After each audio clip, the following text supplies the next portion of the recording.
I was going to enjoy some music there. The President of the United States wrapping up very quickly today, short and sweet there in Florida, as he talks about the environment, as he talks about energy, as he talks about the Second Amendment, as he talks about Joe Biden being just dunzo in the brain. Lots to unpack there, and we'll be doing that, of course, across this network, across America's Voice.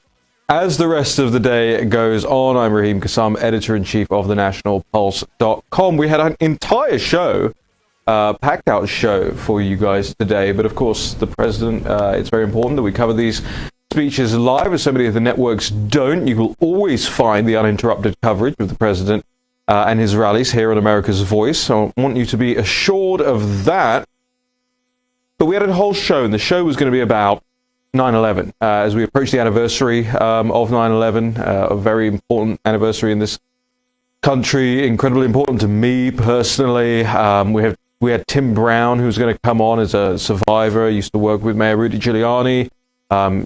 Harrowing stories, but we're not gonna do that today. We don't want to rush it in and pack it in. We want to give it the due time and respect as is necessary. So tune in later on this week. We'll be able to bring you that 9/11 special here on the National Pulse. We're also going to be hearing from Dr. Paul Gosar, Congressman Dr. Paul Gosar. But I believe that Dr. Gosar, Congressman Gosar, has had good family news over the last 24 hours in the sense of an additional child or grandchild, I think, for Congressman Gosar. So he's going to be joining us tomorrow on the National Pulse. So you're stuck with me and you're stuck with Natalie Winters, but there is always much to talk about. And one of the things that we have kind of just owned in the last month has been this transition integrity. Don't look at me like that. What are you looking at me like that? You didn't know where I was going with that, did you? No. The Transition Integrity Project, of course, which is this document that I now carry around with me everywhere. I literally carry it everywhere. I carried it to the bar last night with me. It's an incredibly important document. All my notes and annotations are up on the National Pulse website in this document, the Transition Integrity Project's document. Now, if you're just joining us, if you're new to the National Pulse, you've never seen it before, you don't know who I am, this will tell you all you need to know about everything we do here. What we do is we watch the watchers. We look at the people who are claiming to be the experts, look at the people who are claiming to be the non-partisan people who are trying to make sure that this election is safe, secure, and legitimate. Unfortunately, we found out that the people who are involved in this Transition Integrity Project that launched December of last year, funded by George Soros and the Berggruen Institute, which is linked to the Chinese Communist Party, we found out that they're not non-partisan at all. In fact, there are lots of links between Rosa Brooke, this Georgetown law professor who is fronting the group, and Joe Biden's staff, and John Podesta, who was Hillary Clinton's campaign manager. So that's the basics of that story. When we come back from this short break we're about to take, we're going to dive in even further. We haven't gone through some of these things before, but there's some really important stuff. If you bother to read the left-wing media, which I do think everyone on our side should every so often, to get a read on where they are and what they're planning. That's how I do it. That's how I get ahead of the stories. That's how we were a month ahead of everyone else. Absolutely everyone else. In this what we call the steal, right? The steal that's taking place between November the 3rd and January the 20th. So we're going to go through this New Yorker article from August the 21st, which actually gives away a lot of the players, a lot of the strategies, a lot of the scenarios that played out when this Transition Integrity Project put together a war game about the election. This is the National Pulse, and we'll be right back.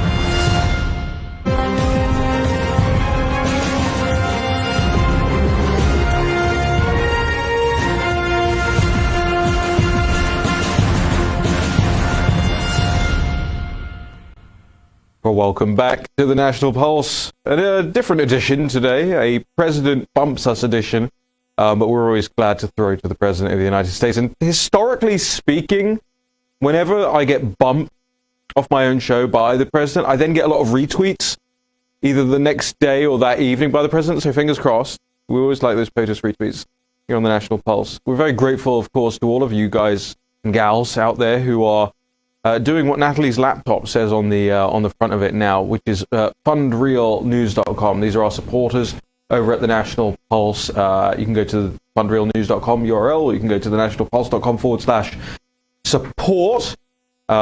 We have a great plethora of offers for our supporters out there, signed books and caps and private chat channels with us and all the editorial staff and team here at the National Pulse, so that you can get the skinny, the background, the inside scoop on everything that we're doing. So head on over there, fundrealnews.com, if you fancy being a part of the team and making sure that we can continue doing investigations into these people and the like. These people being the Soros Foundations and the Berggruen Institutes and the Chinese Communist Party and all of these linked corporates and the Disneys of the world and the Bill Gates, etc., etc. I want to start off with this, Natalie. So this article came out on August 21st. It's called "What Happens If Donald Trump Fights the Election Results?" Now, a lot of people will kind of understand from the name of this article alone, it implies that the Democrats probably intend to fight the election result. What this is doing is gaslighting people into thinking that it's going to be Donald Trump who doesn't accept the result of the election. But we already know that on election night, the Democrats don't plan to concede. In fact, Hawkfish, their analytics firm, says that Trump is going to win a blowout landslide victory on election night. But Hillary Clinton says that Joe Biden should not concede under any circumstances. So even if he loses every single electoral college vote, there'll be no concession from the Democrats. And that's because they've got these mail-in ballots. And we're going to get to the mail-in ballots thing very shortly on this program, and you are not going to want to miss a single bit of that. But I was going through this New Yorker article, and it stood out to me because, we all now remember the impeachment saga very well, too well. It was on our TVs all day long, right? And people were bored of it. They were tired of it. They read the transcript, as the president instructed them to do. Read the transcript. Everyone read the transcript. There was nothing wrong. There was no quid pro quo. Very obvious, self-evident situation there. But what do they do during the impeachment? I know I'm asking my own questions. I'll bring you in a second. I'm setting you up here to knock it out the park. What do they do during the impeachment? They brought in constitutional law professors. They brought in Pamela Karlan and all those other constitutional law professors to stand up there and say, Donald Trump is not a legitimate president of the United States because he gave aid to Ukraine. I mean, that's effectively what the story ended up being. But now you're seeing in this document, in this article, this by a guy called Eric Lack over at the New Yorker. So firstly, this is the Hill's report, and this is the New Yorker's report. And they both start off like this. The Hill starts off, "After midnight in the East on Election Day 1876, an urgent telegram raced along the wires to top Republican officials in Florida, Louisiana, South Carolina, and Oregon. Quote, with your state for sure, Hayes, he is elected. Hold your state." Here's the New Yorker story. On the night of November the 7th, 1876, the results of the presidential election between Samuel Tilden and Rutherford B. Hayes began to come in. America in its centennial year was barely holding together. With your state for Hayes, he is elected. Hold your state. It's almost like somebody's briefing all of this out to these lazy journalists. But I went through this, and it shows us who they plan to call as the new impeachment witnesses post-November the 4th, when the Democrats challenge the election. So you're looking at election law professors like Edward Foley. You have books which have been written, Richard Hazen, law professor at the University of California. And, I got to tell you guys and gals out there, the right-wing media doesn't do its job properly. Because we should have been onto this back in December of last year, and we weren't. We got onto it at the end of July at the National Pulse, and everybody's now trickling to the story, trying to figure out what's going on here. But they give us the answers sometimes. So we'll be able to go through some of these constitutional law professors, what they're saying, and interestingly, the scenarios that play out in this war game that they put together fascinate me, because the Democrats are saying Trump is not going to accept the election, and that there's going to be violence from the political right as a result of that. But then they actually say themselves here in this scenario, a dice roll determined that 4 million people would participate in pro-Biden street demonstrations Now, this is a war game, so, we don't know if it's going to be 4 million or 2 million or 1 million or no million or whatever. But that's their mobs. That's the left mob. And you tell me if when we see left-wing protests, they're peaceful. I don't see that. I never see that. I never see peaceful protests from the left. I always see violent riots, mobs, tyranny.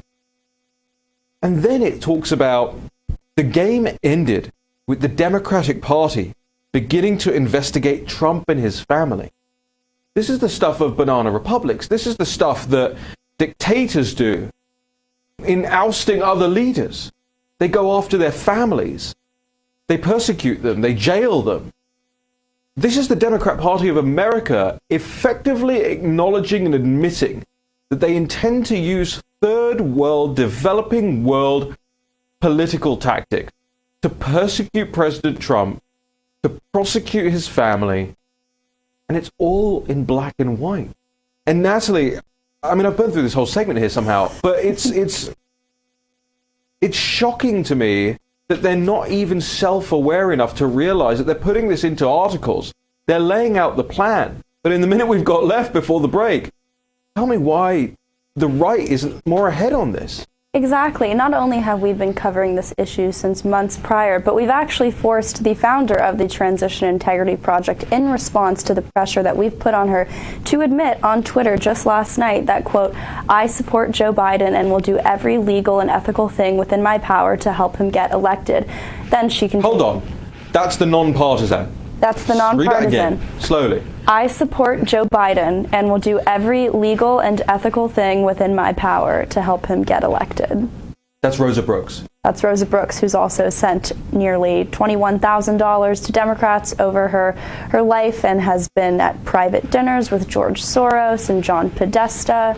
So you're 100% correct when you say the media in lockstep with George Soros and big corporates are gaslighting us to think Trump is the one who will fail to concede. We'll get him. We got him right here. Natalie Winters is on the case. The National Pulse. We'll be right back.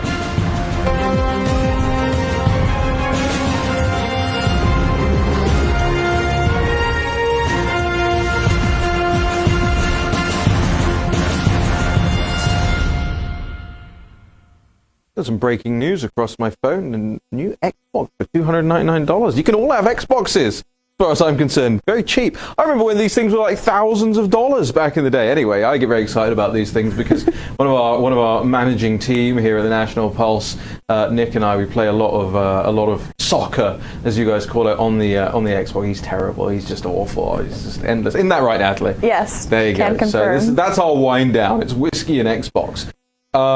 Look, there's so much to go through. We have so many great stories, mostly credit to you, over the course of the weekend. A record-breaking traffic weekend over at the National Pulse website as well. I'm incredibly grateful to our supporters and our fellow travelers. Places like the Bongino Report, but especially citizenfreepress.com, which is the new Drudge. And it's just an amazing website, and I really hope that the founder is actually going to come and give an exclusive interview, first interview, world exclusive, on Friday of this week. So look forward to that, ladies and gentlemen. We're really grateful for all of the aggregators out there who are doing an amazing job in the absence, the philosophical absence, that Drudge has left this vacuum because he's full Team Biden now, apparently. So, Citizen Free Press, make sure you mark that out. The Bongino Report, whatfinger.com. There's so many great ones out there, and we're grateful for all the linkages to make sure our stories get to more people. Revolver.news and so forth. Natalie, let's start this segment by talking about immigration, because immigration is a topic that we actually haven't heard much about in the last couple of weeks. A lot of it has been the riots and the mobs and the virus and over and over and around we go. But immigration remains one. Are you listening? I was pulling up the story. I said you don't hear much about immigration because you're not listening. You definitely don't hear much about it.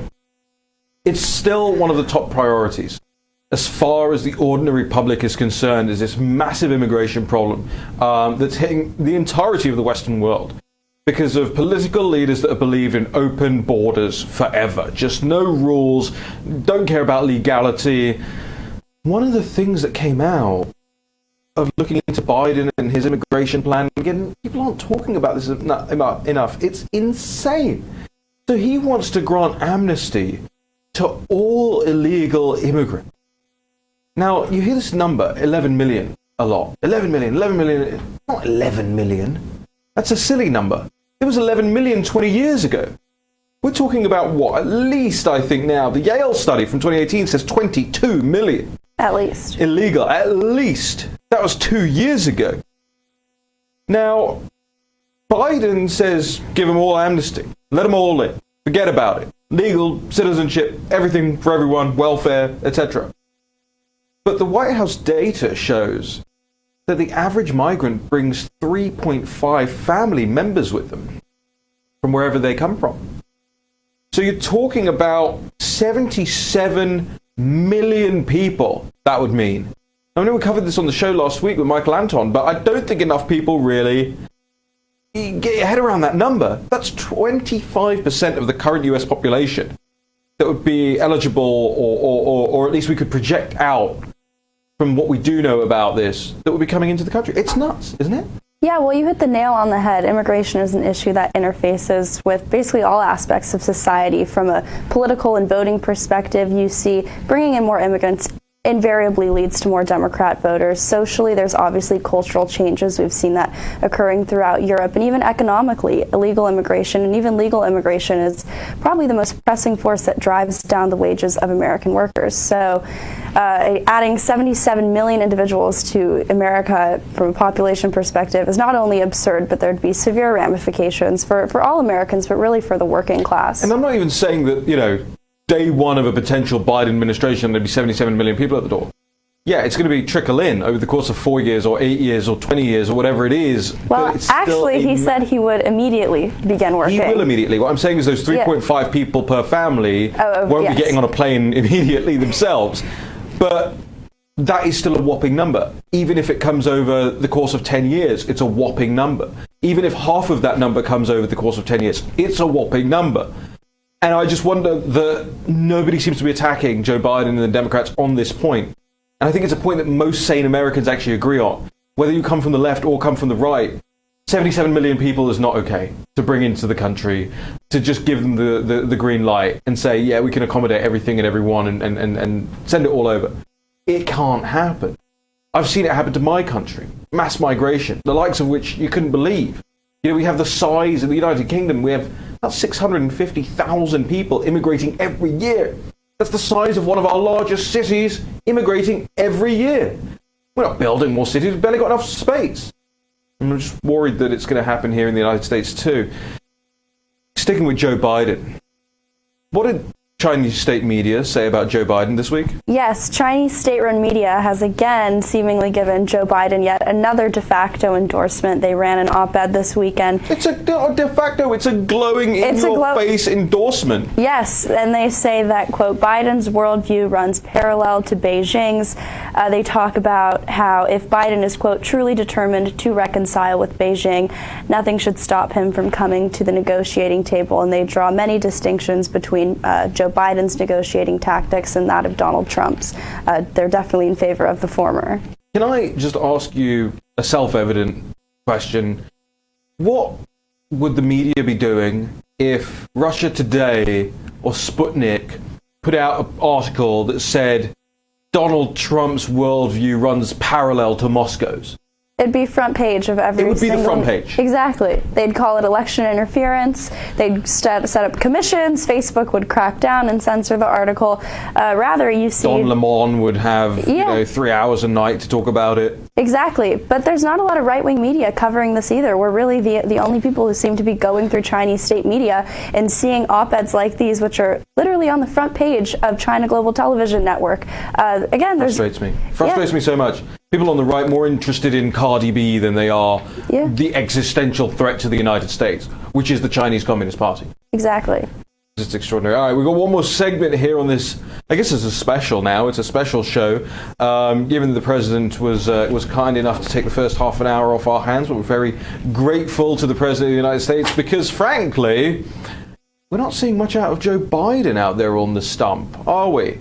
I believe that Jill Biden put out an email the other day. She said she would virtually travel to Ohio or something like that.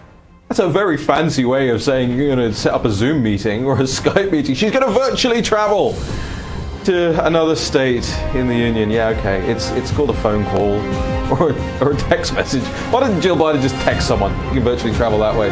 All right, when we come back, mail-in ballots. I'm going to tell you a lot about that. We'll be right back on the National Pulse.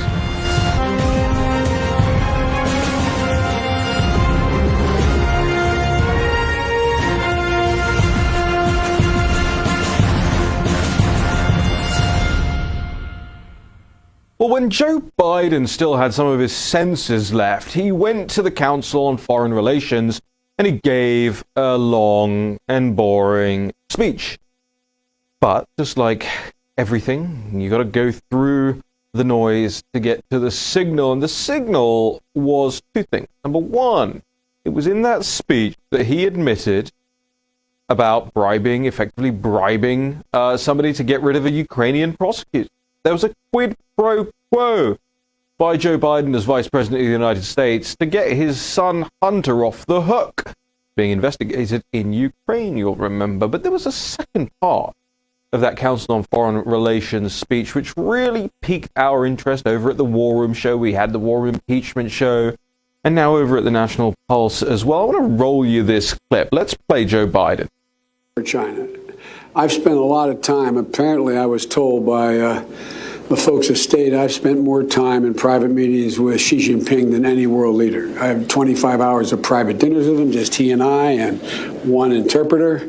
25 hours of private meetings, one-on-one and an interpreter with Xi Jinping.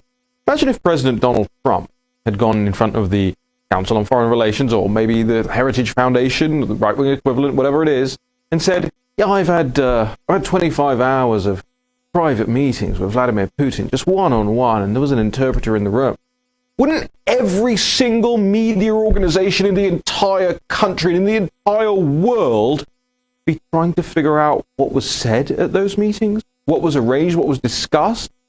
Max Boot would be saying, oh, well, there's clearly been some, big conspiracy put together by Trump and Putin in these long meetings, and I'm probably eating caviar and whatever.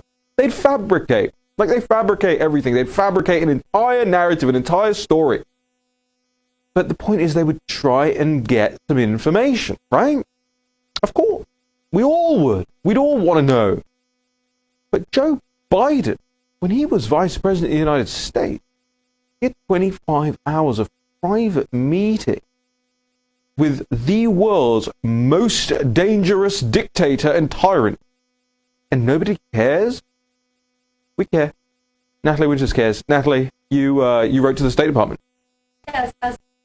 Incriminating remarks for any elected official to make, let alone the fact that Joe Biden's family has inked billion-dollar business deals with Chinese government-owned companies. So that prompted me back in May 24th this year to submit a Freedom of Information Act request, FOIA for short, to the State Department to get access to any relevant records to the meetings he was discussing, those 25 hours. As you hear in the sentence, it's State Department officials who informed him that he held the record for spending the most amount of time with the most brutal dictator alive today. But we heard back about a week after that the date which we would hear back from the State Department would be April 5th, 2023. That's 3 years later. It's actually closer to the 2024 election than the 2020 election. I mean, it's a very simple request. Yeah. And they're the ones that furnish Joe Biden with that information. So they have it. Somebody there has it to hand. Somebody there's obviously recently even looked into it. Exactly. And it's even more bizarre when you hear people on the left, you heard all throughout impeachment about how President Trump is keen on weaponizing all of his agencies and powers at his disposal. And yet you see the Trump administration State Department saying, oh, we're actually not going to release records, or we're not going to give you any information. And again, this information is worth knowing to the public, irrespective of political differences, whether you support President Trump or Joe Biden. Look, if President Trump had had 25 hours of private one-on-one meetings with Xi Jinping, I'd want to know what was said. Exactly. And you saw a whole a phone call that happened. 15-minute phone call. Exactly. So here's 25 hours, the world record for private meetings with Xi Jinping. And the Trump administration State Department is not doing anything, and no other media organization seems interested in pursuing it. And so you went to them, you asked for the details, very basic details. They said it would take 3 years. They didn't want to get it out. Basically, they don't want to get it out before the election. Exactly. It would take 3 years to do this. And then when we went back, you went back to them and shortened your request to make it easier for them. What did they say then? Yeah, so I shortened it to the years where he was vice president, really at the height when you saw the Obama administration's pivot to Asia and when Hunter Biden was inking the most lucrative deals with these Chinese companies. So I believe the years were 2011 to 2015. And I've not heard back since. They said they would get back to me. I followed up, actually, interestingly enough, I sent them an email last night attempting to follow up again and got an automatic response that the individual who I was emailing was out of the office until August 31st. However, it's September 8th. So why didn't you tell me that? That's an amazing part of the story. That should have gone on to the story on the National Pulse. But the story is on the National Pulse about Joe Biden, these 25 hours of meetings and the State Department withholding the that would be required to quiz Joe Biden and just what he was talking about with Xi Jinping for 25 hours. Very quickly, before we let you guys go here today, I have a monster article up about mail-in ballot fraud, because I, unfortunately, am from a country where mail-in ballot fraud is rife, where postal vote fraud, as we call it, is rife, where the Council of Europe, which is one of the governing bodies of the European Union, actually said back in 2006, quote, and this is a hard left globalist organization, they said that there was widespread absentee voter fraud. And they said, a judge in the UK said that the level of fraud would disgrace a banana republic in the United Kingdom. In one instance, 30,000 names were removed from the ballot in just one city after major fraud was alleged. A left-wing professor at the University of Liverpool said, quote, greater use of postal voting has made UK elections far more vulnerable to fraud and resulted in several instances of large-scale fraud. And ladies and gentlemen, this is not theoretical. We're not talking about what might happen in America as a result of the Democrats' expansion of mail-in voting. We're talking about what is absolutely going to happen. That's why so many of the countries around the world, the developed countries around the world, actually ban, they prohibit, they prescribe mail-in voting for everyone except people who genuinely cannot make it to the polling station. People who are severely disabled, people who are going to be out of the country, people who are on military duty, but not just for anybody that can't be bothered to go to the polling station. We're going to get into that because there have been several different reports out of the British government, a first world developed nation. We'll get into that later this week with some of the greatest experts on this subject. In the meantime, I want to thank you on behalf of myself, Natalie, and the whole team here at America's Voice for tuning in today. The National Pulse returns tomorrow at 3 p.m. See you then.